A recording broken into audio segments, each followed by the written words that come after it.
Hello friends, आज हम लोग इसरो के 100वें मिशन के बारे में जानेंगे। 29 जनवरी 2025 को इंडिया ने एक कमाल की उपलब्धि हासिल की। इस दिन को हमेशा याद रखा जाएगा। सुबह 6:23 पर जब सूरज की पहली किरणें धरती पर पड़ी, इंडियन स्पेस रिसर्च ऑर्गेनाइजेशन यानी इसरो ने अपना 100वां रॉकेट लॉन्च किया। यह एक ऐतिहासिक पल था। यह इंडिया के अंतरिक्ष सफर का एक नया अध्याय था। इसने हमारे सपनों को नई ऊंचाइयों पर पहुंचाया। Launch Satish Dhawan space centre से हुआ। रॉकेट था पावरफुल GSLV-15 जो अत्याधुनिक तकनीक से लैस था। इस रॉकेट ने एक खास पैसेंजर को कैरी किया, NVS-02 सैटेलाइट। यह सैटेलाइट हमारे लिए बहुत महत्वपूर्ण है।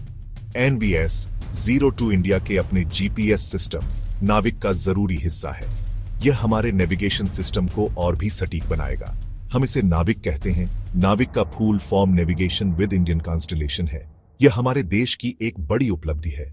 नाविक हमें रास्ता ढूंढने में मदद करता है, GPS की तरह, लेकिन यह और भी अधिक विश्वसनीय और सटीक है। लेकिन यह हमारा अपना है। यह हमें गर्व से भर देता है। यह कोई मामूली लॉन्च नहीं था। यह हमारे वैज्ञानिकों की मेहनत और समर्पण का परिणाम था। यह इंडियन दिमाग का कमाल था। हमारे वैज्ञानिकों और इंजीनियरों ने इसे संभव बनाया। इसने दुनिया को दिखाया कि स्पेस एक्सप्लोरेशन में इंडिया एक बड़ी ताकत है। हम गर्व से कह सकते हैं कि हम अंतरिक्ष में भी अग्रणी हैं। NVS-02 सैटेलाइट सिर्फ एक गैजेट नहीं है। यह आसमान में एक चौकस नजर की तरह है।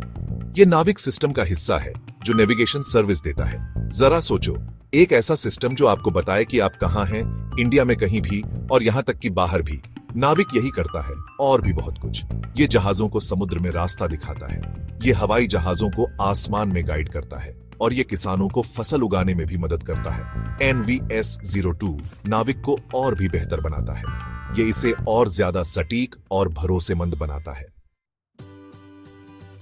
इसरो का सफर अद्भुत दृढ़ संकल्प की कहानी है। यह एक ऐसी यात्रा है जिसने दुनिया को दिखाया कि सीमित संसाधनों के बावजूद अगर इरादे मजबूत हों तो कुछ भी असंभव नहीं है। शुरुआत में उनके पास बहुत कम संसाधन थे, लेकिन उनके पास एक अटूट विश्वास और असीमित उत्साह था। वो रॉकेट के पार्ट्स साइकिल और बैलगाड़ी पर ले जाते थे। यह उनकी मेहनत और समर्पण का प्रतीक था। लेकिन उनका एक सपना था, अंतरिक्ष की खोज करना। और इस सपने को पूरा करने के लिए उन्होंने कोई कसर नहीं छोड़ी और वो किसी भी चीज को अपने रास्ते में नहीं आने देने वाले थे। उनकी मेहनत और लगन ने उन्हें आगे बढ़ाया। इतने सालों में इसरो ने नामुमकिन को मुमकिन कर दिखाया है। उन्होंने कई महत्वपूर्ण मील के पत्थर हासिल किए हैं।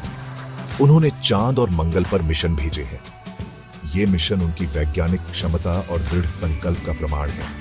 उन्होंने सूरज का अध्ययन करने के लिए सैटेलाइट भेजे हैं। ये मिशन अंतरिक्ष विज्ञान में उनकी महत्वपूर्ण भूमिका को दर्शाते हैं। उनकी उपलब्धियां दुनिया भर के लाखों लोगों को प्रेरित करती हैं। इसरो ने भारत को गर्व महसूस कराया है। वो दिखाते हैं कि जुनून और लगन से आसमान भी हद नहीं है। इसरो की कहानी हमें सिखाती है कि अगर हम ठान लें तो कुछ भी असंभव नहीं है। 100वां लॉन्च इसरो के लिए बस एक शुरुआत है। यह एक मील का पत्थर है, लेकिन उनकी महत्वाकांक्षाएं इससे कहीं आगे तक जाती हैं। उनके भविष्य के लिए और भी बड़े प्लान हैं।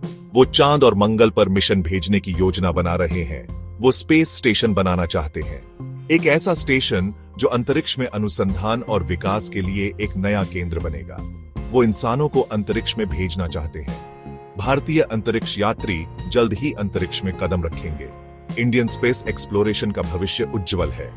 हर नई उपलब्धि के साथ वो नई ऊंचाइयों को छू रहे हैं। हर लॉन्च के साथ इसरो हमें सितारों के करीब ले जाता है। उनकी मेहनत और समर्पण हमें गर्व महसूस कराता है। 100वां लॉन्च एक याद दिलाता है कि इंडिया का स्पेस प्रोग्राम सिर्फ रॉकेट और सैटेलाइट के बारे में नहीं है। यह एक यात्रा है जो हमें अज्ञात की ओर ले जाती है। यह मानव ज्ञान की सीमाओं को आगे बढ़ाने के बारे में है। हर नई खोज हमें ब्रह्मांड के रहस्यों के करीब लाती है। ये आने वाली पीढ़ियों को प्रेरित करने के बारे में है। युवा वैज्ञानिकों और इंजीनियरों के लिए एक प्रेरणा स्रोत है। यह ब्रह्मांड और उससे आगे तक पहुंचने के बारे में है। यह एक अंतहीन यात्रा है जो हमें अनंत संभावनाओं की ओर ले जाती है। Thanks for watching. Please subscribe the channel.